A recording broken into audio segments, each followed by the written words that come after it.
সুপ্রিয় দর্শক, আসসালামু আলাইকুম। আশা রাখি রমজানের রোজা রেখে খুব ভালো আছেন। জি দর্শক, আমিও ভালো আছি। মানিগ্রাম প্রতিদিনের ইফতার নিয়ে আপনাদের সামনে হাজির হতে পেরেছি। যাই হোক দর্শক, কথা বলবো না, আজও আমাদের সাথে আপনাদের জন্য আছে এমন একজন কণ্ঠশিল্পী, আপনাদের মনে অলরেডি সে জায়গা করে নিয়েছে। সে হচ্ছে কণ্ঠশিল্পী এস মামুন। এস মামুনের সাথে কথা বলবো এবং সে আমাদের জন্য এবং আপনাদের জন্য কি ধরনের রেসিপি নিয়ে এসেছে কথা বলবো এবং জেনে নেব কিভাবে তৈরি করা যায়। আসসালামু আলাইকুম। ওয়ালাইকুম আসসালাম। কেমন আছেন ভাইয়া? এই আপু ভালো আছি। রমজানের শুভেচ্ছা। জি, আপনাকেও শুভেচ্ছা। দর্শকের জন্য, যেহেতু আপনি কণ্ঠশিল্পী, রান্না করার সময় কি পান, তাদের জন্য কোনো রেসিপি, কি রেসিপি নিয়ে এলেন আমাদের জন্য, দর্শকের আজকে জন্য? আমি নতুন একটা আইটেম, সেটা আমাদের রমজান মাসে ইফতারির সময় আমরা সেটা করতে পারি।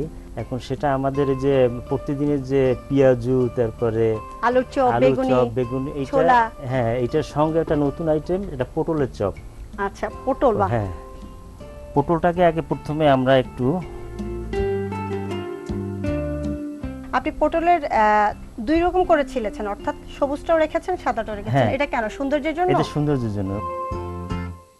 ভিতরের যে অংশটা আছে, অর্থাৎ বিচি। হ্যাঁ, মাংস সহ বিচি, ওই জিনিসটা আমরা বের করব। বের করে আমরা ওই জিনিসটা একটু হেল্প করব, একটু করতে পারি। মানে মাংস রান্না করতে যা যা লাগে দরকার, সেটা সব জিনিসটা এটা দিয়ে একটি পুর তৈরি করতে হবে। আমার জন্মস্থান তো বরিশালে। জি। বরিশালে আমাদের একটা ওই কালীবাড়ি রোড, একটা ঐতিহ্যবাহী একটা পটলের দোকান আছে। আমরা সেখান থেকে সবাই মানে নিয়মিত সন্ধ্যার পর হলে ওখানে বন্ধু সবাই আড্ডা দেন এবং এটা খাওয়ার ওখান থেকে। দর্শকের সাথে একটু কথা বলি। দর্শক, একটা পটল যখন আপনি কাটবেন তখন এই পরিমাণে বিচি এবং মাংস বের হবে, সেটা দিয়ে আপনি পুর তৈরি করে নিতে পারেন। আমরা সময় স্বল্পতার কারণে কিছুটা পুর অলরেডি রেডি করে রেখেছি, সেটা হচ্ছে এই রকম। আর মাংস রান্না করতে যা যা মশলা লাগে দিয়ে সেটাকে একটু সিদ্ধ করে নিয়ে এরকম পুর আকারে তৈরি করে নেবেন। হ্যাঁ, তারপরে মামুন ভাই বলছিলেন যা এটা তৈরি করতে আর কি কি লাগে কথা বলি এবং রান্নাও করি। এটা তৈরি করতে এই যে পুরটা তৈরি হয়ে গেল, তারপরে আমাদের একটু বেসন দরকার। বেসন আছে। আচ্ছা, আমি আগে যে প্রস্তুত প্রণালী সেগুলো একটু দেখি কি কি আছে। দেখতে পাচ্ছি আমি কাঁচামরিচ। হ্যাঁ, কাঁচামরিচ, হলুদ, গরম মশলা, হ্যাঁ, তারপরে হচ্ছে মরিচ, শসা, হ্যাঁ, ঘি, হ্যাঁ, তেল, বেসন এবং হচ্ছে পেঁয়াজ। আচ্ছা, ঘিটা কেন? এখন ঘিটা মানে একটা সুস্বাদু একটা ঘ্রাণের জন্য। বেসনটাকে নিতে হবে, আমাদের এটা ভেজে নিতে হবে। আপনি দেন কতটুকু দিবেন? একটু মাখানো মাখানো টাইপের, অর্থাৎ বেগুনি ভাজতে যেটা লাগে, বেগুনি ভাজতে যেটা করতে হয়। একটু লবণ মনে হয় লবণ দিতে হবে, একটু হলুদের গুঁড়ো দিতে হবে। লবণ, একটু হলুদের গুঁড়ো। আমি অল্প একটু হলুদ নিচ্ছি। বাস, এখন এটা পানি দিয়ে ভালো করে, এটা পাতলা যাতে না হয়, একটু ঘন ঘন হতে হবে। আচ্ছা, এবার আমাদের সঙ্গে সঙ্গী কে হয়েছে? মানিগ্রাম হচ্ছে এমন একটা কোম্পানি, দেশ বিদেশের থেকে খুব সহজেই আপনি 10 মিনিটে টাকা যেখান থেকে পাঠান না কেন, যে দেশ থেকে পাঠান না কেন, কোনো ঝামেলা ছাড়াই সুন্দরভাবে আপনি ইনস্ট্যান্ট উপহার দিয়ে নিতে পারেন টাকাটা। মামুন ভাই, আপনি গান কিভাবে শিখলেন? ডুবোতেলে ভাজবো নাকি? তেলটা বেশি দরকার নেই। এই গানটা আমি একেবারে ছোটবেলা থেকেই গান করি। আচ্ছা, তেল দিয়ে আমি একটা বিরতি নিব, তার আগে একটু ঘিটা দিয়ে তারপরে যাচ্ছি। হ্যাঁ, ঘিটা দিয়ে 2 চামচ। দর্শক, আপনারা কিন্তু কোথাও যাবেন না, থাকবেন মানিগ্রাম প্রতিদিনের ইফতারের সাথে। নিয়ে নিচ্ছে ছোট্ট একটা বিরতি। বিরতির ওপার থেকে যখন আসবো তখন দেখব পটলের চপ।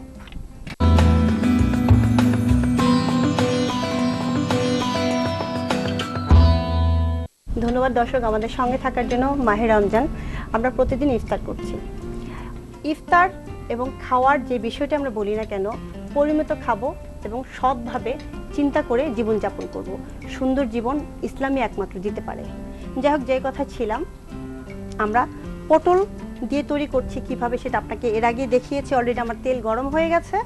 এখন আমরা বেসনের মধ্যে এখন আগে পুরটা ঢুকাবো ওই পটলটার ভিতরে। আচ্ছা, সুন্দর করে হ্যাঁ, লম্বা করে, একটু যেহেতু পটলটা একটু লম্বা আছে, লম্বা আকৃতি করে আমি এর মধ্যে পুরটা ঢুকিয়ে দিচ্ছি। দর্শক, আপনারা ইতিপূর্বেই দেখেছেন যে আমাদের এই প্রতিদিনের ইফতারে আমরা খুব ছোটখাটো বিষয়গুলো খুব সুন্দরভাবে তুলে ধরার চেষ্টা করি এবং আশা করি। হ্যাঁ প্লিজ, আশা করি যে আপনাদের এতটুকু হলেও উপকারে আসে। এটা অল্প আছে, কিন্তু বেশি জাল জুড়ে দেওয়া মানে বাড়িয়ে দেওয়া সিদ্ধ যাবে হতে না। হবে। খুব অল্প অল্প এসে একটু সময় নিতে হবে। আচ্ছা, সময় একটু না নিলে কিন্তু ভালো লাগবে না আর জিনিসটা। সিদ্ধর একটা বিষয় আছে হ্যাঁ, তো। অবশ্যই অবশ্যই। তো সেই হিসেবে যেহেতু আপনি একজন কণ্ঠশিল্পী, অলরেডি মানুষের মনে জায়গা করে নিয়েছেন, আমরা এখন একটি গান শুনতে চাচ্ছি আপনার কণ্ঠে দর্শকের জন্য। অবশ্যই, যেহেতু রমজান মাস, রমজান মাস, আমি একটি কাজী নজরুল ইসলামের একটি ইসলামিক গান জি। শোনাচ্ছি দর্শকদের। ইয়া মুহাম্মদ, বেহেশত হতে খোদায় পাওয়ার পথ দেখাও, এই দুনিয়ার দুঃখ থেকে এবার আমায় নাজাত দাও। ইয়া মুহাম্মদ, বেহেশত হতে খোদায় পাওয়ার পথ দেখাও। বাহ, অনেক সুন্দর। আসলে কাজী নজরুল এত সুন্দর সুন্দর ইসলামিক গান সে লিখেছেন, তার লেখার ভান্ডার এত অবশ্যই তার বেশি। এত বেশি যে প্রত্যেক অঙ্গের গান সে এত চমৎকারভাবে মানুষের হৃদয়ে। দর্শক, অলরেডি আমরা দিয়ে দিয়েছি পটল ভাজার জন্য, এখন এর হওয়ার অপেক্ষায় আছে। মাঝে মাঝে সুন্দরভাবে একটু একটু নেড়ে দিতে হবে। নেড়ে দিতে হবে। আচ্ছা, মানে সব সাইড একটু ভালোভাবে হতে হবে, তো মানে কালারটা তাহলে ভালো লাগবে দেখতে, আচ্ছা, সুন্দর আপনি হবে। তো নজরুল সঙ্গীত এইমাত্র আমাদের দর্শকের উদ্দেশ্যে গাইলেন, আপনি তো আধুনিকও খুব ভালো গান। জি, তো এই গানের অনুপ্রেরণা আপনাকে কে দিয়েছে? আসলে আমি ছোটবেলা থেকে গান করতাম। আমার বাবা, আমার মা, ভাই বোন, পরবর্তীতে আমার ওয়াইফ। আচ্ছা, ভাবির কথা না হ্যাঁ। বললেই না।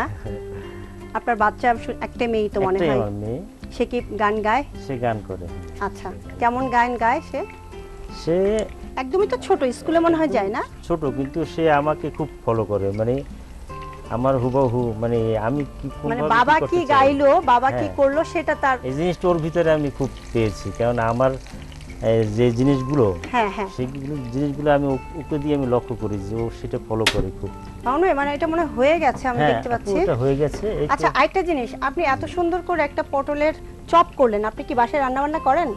ভাবি কি রান্না আসলে করতে রান্না দেয়? বান্না তো আমি করি না, কিন্তু ওই মাঝে মাঝে বিভিন্ন অনুষ্ঠান হলে আমি একটু চেষ্টা করি। চেষ্টা করেন? আচ্ছা, আমি কি তুলে ফেলবো? হ্যাঁ, তুলে ফেলেন। কালারটা হয়ে গেছে, এখন আমরা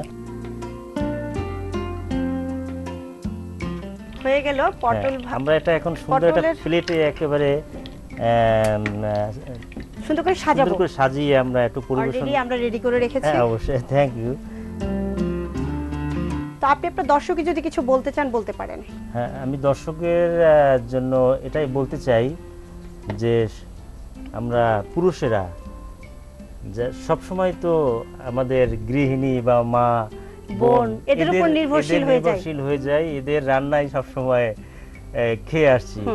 কিন্তু আমরা যদি মাঝে মাঝে নিজেরাও একটু চেষ্টা করি, তাদেরকে যদি একটু পরিবেশন করাই, খাওয়ানো যায়, আমরা নিজেরা তৈরি করে, সেই জিনিসটা কিন্তু একটা ভিন্ন একটা আলাদা মজা আলাদা আছে, একটা স্বাদ মজা। আছে। তো অনেক ধন্যবাদ মামুন ভাই, আপনি সুন্দর একটা রেসিপি আমাদেরকে দিলেন এবং আমার দর্শককে দিলেন, সেজন্য আপনাকে অনেক ধন্যবাদ জানাচ্ছি আবারও। আপনাকেও আমি এখন ধন্যবাদ। আপনাকে এটা দিচ্ছি। থ্যাংক ইউ আপু। মানিগ্রামকে অবশ্যই এই অনুষ্ঠানে স্পন্সর করার জন্য তাদেরকে অসংখ্য ধন্যবাদ। অনেক ধন্যবাদ মামুন ভাই, Thank you, আপনি আপু। আমাদের মাঝে এসেছেন এবং মূল্যবান সময় আমাদেরকে দিয়েছেন। থ্যাংক ইউ আপু, ধন্যবাদ ঈদ আপনাকে। মোবারক অগ্রিম। আপনাকে ঈদ মোবারক এবং দর্শক শ্রোতা সবাইকে অগ্রিম ঈদের শুভেচ্ছা। দর্শক, দেখে নিলেন কিভাবে ঝটপট ঘরে থাকা যে পটল আছে বা আলু আছে, আমাদের এই অনুষ্ঠানটির মূল বিষয় যেটি, সেটা হচ্ছে ঘরে যা আছে তা দিয়ে নতুন কোনো রেসিপি তৈরি করা। সেক্ষেত্রে পটল তো আমাদের ঘরেই থাকে, একটা রেসিপি হয়ে গেল পটল চপ। তো আপনারা কালকে আপনাদের ইফতারের টেবিলে চেষ্টা করবেন এই রেসিপিটি করার জন্য। সেই পর্যন্ত আমি আল্লাহ হাফেজ। তার আগে একটা কথা বলতে চাচ্ছি, সৎভাবে জীবনযাপন করব, কেননা সৎভাবে জীবনযাপন করার মধ্যে যে আনন্দ, যে মজা, এটা আর অন্য কোনো কিছুর মধ্যে নাই। আল্লাহই পারে মানুষকে ক্ষমা করে দিতে। আমরা সেই আল্লাহর কাছে ক্ষমা চাইবো এবং সুন্দর জীবনযাপন করব। আল্লাহ হাফেজ।